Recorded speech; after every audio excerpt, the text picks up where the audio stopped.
আসসালামু আলাইকুম। সকল শিক্ষার্থীকে স্বাগত জানিয়ে শুরু করছি ম্যাথ ক্লাস। আজকে ম্যাথ ক্লাসে সপ্তম শ্রেণীর গণিতের তৃতীয় অধ্যায় অনুশীলনী 3, পৃষ্ঠা নম্বর হচ্ছে 48, প্রশ্ন নম্বর 13।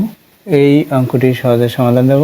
তাহলে দেখো, এখানে দেওয়া আছে একটি সামুদ্রিকের ভূমি 40 মিটার ও উচ্চতা 50 মিটার, এর ক্ষেত্রফল নির্ণয় করো। প্রথমে সামুদ্রিকটি অঙ্কন করি। মনে করি এ বি সি ডি একটি সামুদ্রিক, এর ভূমি হচ্ছে বিসি, এটা হচ্ছে ভূমি কতটুকু? 40 মিটার। 40 মিটার হচ্ছে ভূমি, অর্থাৎ বি থেকে সি পর্যন্ত এর দূরত্ব বা দৈর্ঘ্য। উচ্চতা এ বিন্দু থেকে বিসির উপর ডি বিন্দুতে যদি লম্ব অঙ্কন করা হয়, তখন এডি হচ্ছে উচ্চতা হচ্ছে 50 মিটার। সামুদ্রিকের ক্ষেত্রফলের সূত্র কি?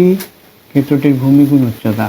সামুদ্রিকের ক্ষেত্রফল সমান ক্ষেত্রটির ভূমি, অর্থাৎ সামুদ্রিকের ভূমি গুণ উচ্চতা বর্গ একক।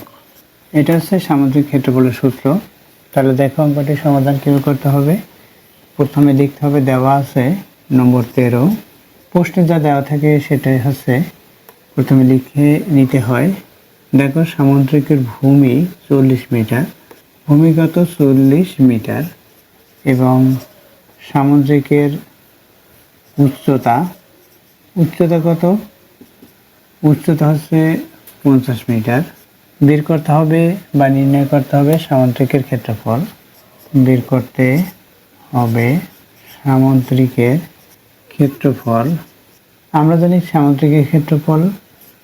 জানি সামুদ্রিকের ক্ষেত্রফল সমান ভূমি গুণ উচ্চতা বর্গ একক। ভূমিগত এখানে দেওয়া আছে 40 মিটার গুণ উচ্চতা 50 মিটার, এখানে কি বর্গ একক। একক বলতে কি বোঝায়?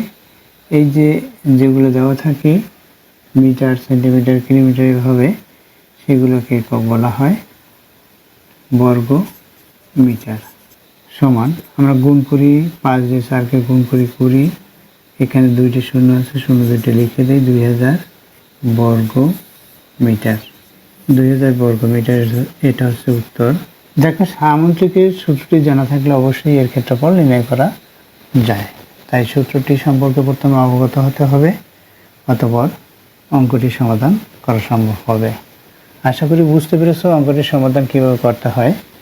এতক্ষণ ম্যাথ ক্লাসের সাথে থাকার জন্য সকলকে ধন্যবাদ জানিয়ে আজকের মতো বিদায় নিচ্ছি।